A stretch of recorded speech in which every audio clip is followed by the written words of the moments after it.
Hi there, Lindsay here. Today I thought it would be really fun to kind of jump back to my childhood and play with some supplies that I loved to get at Christmas time. Every year for Christmas, through my childhood and my teenage years, my parents would get me these art kits. And there's an example of a similar kit to what I would have gotten as a kid. And it would have watercolors and oil pastels and crayons and markers and paper and all sorts of fun things. Like that even has some rhinestones, and it would be in an all-in-one case, usually with like an easel area where you could work and everything you need. So it was perfect for those long trips to grandma's house for Thanksgiving or Christmas. And they were just so much fun to play with. And since my sister was 6 years younger than me, I often got these younger style art kits into my teenage years, and I never got sick of them. They were always so much fun to play with. This one's really neat here because it looks like a suitcase. It's even got stickers on it. And I mean, you could totally bring that with you in the car or even sitting on the living room floor to play when you're, maybe your parents are watching something else, and then you could, you'd play with your art supplies. I just have such fond memories of these kits that I thought it'd be really fun to see if I could do the type of artwork that I like to do now with some of these supplies that are intended for children. I know a lot of us are concerned with toxicity in the art room, so if we can find stuff that works pretty well, that is non-toxic, that is safe to have around children or pets, then all the better. And I know with Christmas rolling around, a lot of you guys are looking for gifts to buy your children or your grandchildren that will keep them learning and engaged and occupied and away from screens. So hopefully these products here will fit the bill. This video is sponsored by Conda. They are the company that's made these particular kits. They also make art supplies for grown-ups. I've used their easels and their canvases, brushes, sketchbooks, and they've all been wonderful quality. So I can definitely recommend those, and I'm hoping that I can recommend these too. We're gonna have fun either way, so let's go to the table and make some art.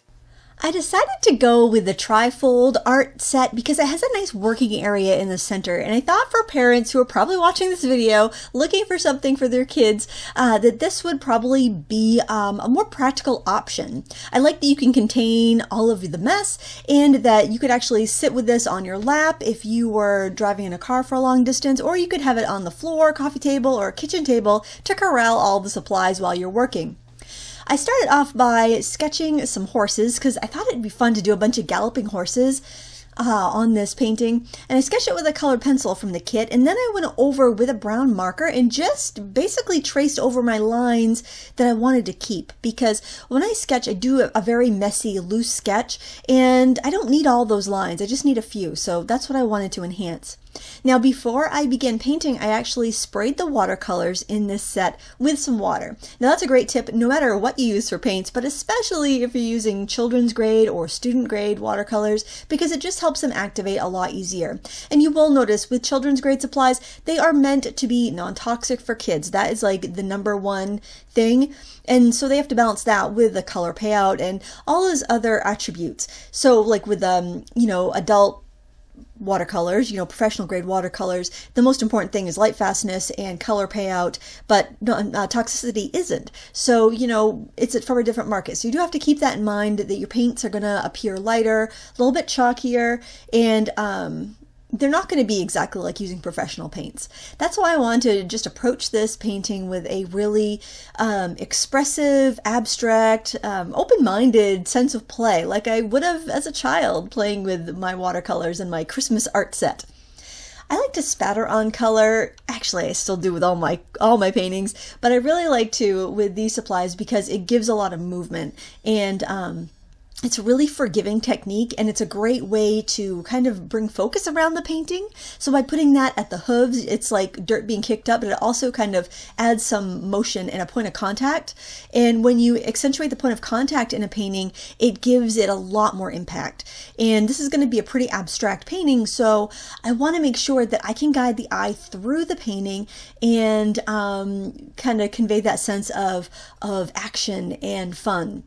Now I wanted to just prop up my board here a little bit. Now I taped my paper down to a piece of cardboard because the easel that's in the kit would not line up right with my camera. It's just too steep, so this would make it better for filming. But of course you could tape your paper right down to that board in the center and it would work just fine. So I just did this for the sake of filming. You can do whatever you like.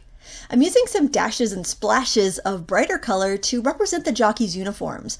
I love the different colors that they wear and how it just, evokes a sense of action. And also the shadows on the ground are nice and distinct, and they give a real good sense of action, the time of day, atmosphere, and all these things are important when you're painting. Now, I wanted to get the fence around the arena or around the racetrack, and it's white. And I also wanted to put in a little bit more of an atmosphere around the horses and the riders. So I painted in the fence really, really loosely with that light gray watercolor. It almost looks white because it's so pale. And then I let that dry and painted negatively around it with some blue to represent sky, some shades of green to represent trees and shrubs, and also between the, under the top railing, I used some blacks and browns to kind of evoke ground or stadium seats. It could be whatever you want it to be. I just wanted to keep it really abstract because I think that seeing that white fence is very, you immediately know what it is. You know you're looking at a racetrack. You don't really need to see what's going on beyond the fence. I don't want to take the attention away from the horses and the riders. I want that to be the focal point, especially those 3 horses in the front.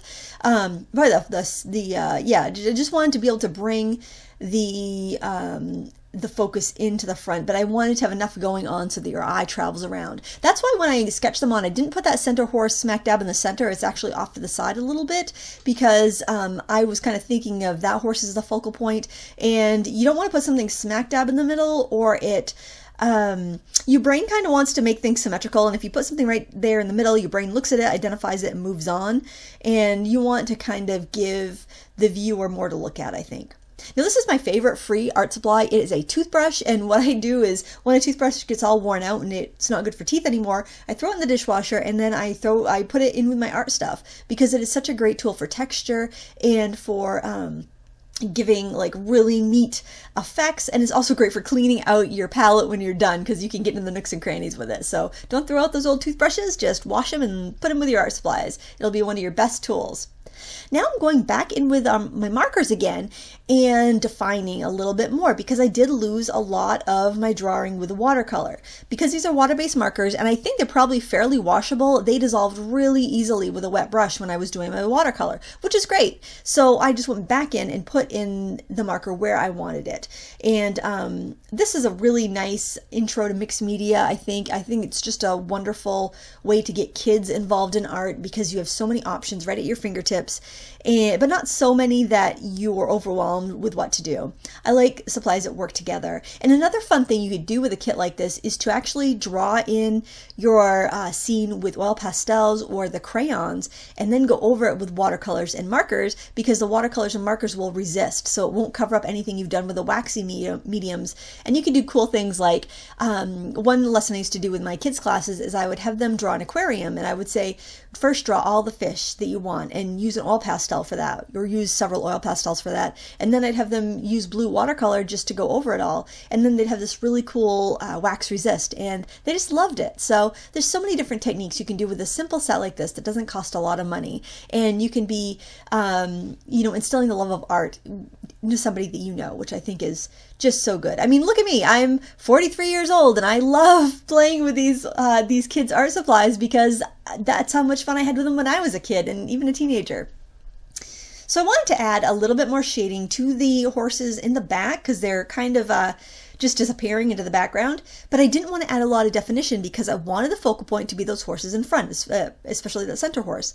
So what I did, because the watercolors are a bit chalky and I wouldn't get a nice glaze, I took markers, scribbled them on the palette, and then I used a wet brush to pick that up and add that on top of the riders in the back. And that worked really great. Now, because I taped down my painting on all 4 sides, when I remove the tape, I get a little frame, and that is so nice to do, or help your kids do before they start painting, because then their work looks so much more special and professional when they're done, and they just feel so proud of what they created. And I feel pretty darn proud of this, and I had a lot of fun creating it. I'm going to link to the supplies I used down below, this art kit from Conda, our sponsor. I thank them for sponsoring this video and being so open-minded when I told them what I wanted to do with their art kit. And thank you so much for watching. I hope you have a wonderful day and that you embrace your next art project with the enthusiasm of a child. Thanks for watching. Until next time, happy crafting.